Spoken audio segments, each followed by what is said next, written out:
ईदगाह bus depot के कर्मचारियों ने वेतन कटौती के विरोध में प्रदर्शन किया। डिपो परिसर में चालक परिचालक एकत्रित हुए। उन्होंने रोडवेज अधिकारियों के खिलाफ जमकर नारेबाजी की। उनका आरोप था कि लॉट फैक्टर कमाने पर वेतन कटौती की जा रही है। सवारी न होने पर भी जबरन चालक परिचालक को ड्यूटी पर भेजा जा रहा है। ईदगाह डिपो में सुबह 11 बजे चालक परिचालक एकत्रित हुए। उनका आरोप था कि एआरएम ईदगाह द्वारा कर्मचारियों को उत्पीड़न किया जा रहा है। लोड फैक्टर कमाने पर चालक परिचालक का वेतन काटा जा रहा है। बसों की आय कम होने के पीछे अधिकारियों की नाकामी है, मगर वे अपनी कमी छिपाने के लिए कर्मचारियों पर ठीकरा फोड़ रहे हैं। अधिकारियों को कई बार अवगत कराया कि रात में सवारी कब निकल रही है, ऐसे में रात्रि सेवा को बंद कर दिया जाए, लेकिन इसके बाद भी जबरन चालक परिचालकों की ड्यूटी लगाई जा रही है। जब रात में सवारी नहीं मिलती और कम आय होती है तो कर्मचारियों का वेतन काट दिया जाता है। अधिकारियों द्वारा बसों के संचालन की कोई भी समय सारणी नहीं बनाई गई। कर्मचारियों को कहना था कि अगर वेतन कटौती बंद नहीं हुई तो कर्मचारी आंदोलन को बाध्य होंगे। उनकी मांग है कि जिन कर्मचारियों को वेतन काटा गया है उसे वापस किया जाए।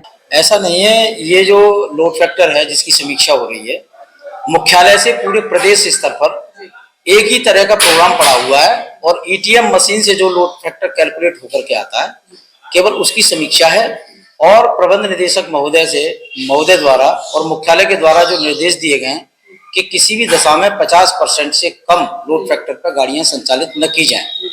उसके तहत जो कुछ नई बसें हैं और कुछ पुरानी बसें भी हैं, तो जो 50% से लोड फैक्टर कम लेके आए, जैसे लगभग 10% करीब 12% गाड़ियां होती हैं ऐसी मात्र जो केवल, तो उनके खिलाफ जो है टोकन कटौती केवल मात्र हल्की सी, जैसे किसी ने 48,000 का डैमेज किया तो उस पर 1,000 की है नई गाड़ी पे। पुरानी गाड़ियां हैं जैसे उस पर जो है थोड़ा सा रियायत देते हुए टोकन कटौती 500 रुपए है, किसी पे 200 रुपए है, किसी को कठोर चेतावनी है वो दी गई है, जिससे कि वो गाड़ियों की संख्या में जो है कमी लाई जा सके। क्योंकि जब तक थोड़ा सा भय नहीं होता है तो कर्मचारी उसका पूरी तरह से अक्षर से अनुपालन निर्देशों का नहीं करता है। क्या ना, अब पुल के नीचे भी जाने लगे हैं, जगह जगह सवारी उठाने लगे हैं, है ना। तो उसके बाद में अब हमें जो रिजल्ट आ रहे हैं वो उसमें काफी उन बसों में गिरावट आई है। अभी जो 30-35 गाड़ियां चल रही थी अब इस समय घट करके मात्र 5-7 गाड़ियों पे आ गई। नहीं, लगभग ऐसा करीब 15 एक दिन 15, जैसे 15 ड्राइवर 15 कंडक्टर, और किसी दिन जितनी गाड़ियां आ जाती हैं, जैसे मान लीजिए 8 आई तो वो 8 ड्राइवर और 8 कंडक्टर आरोपित किया जाता है टोकन केवल चार्जेस।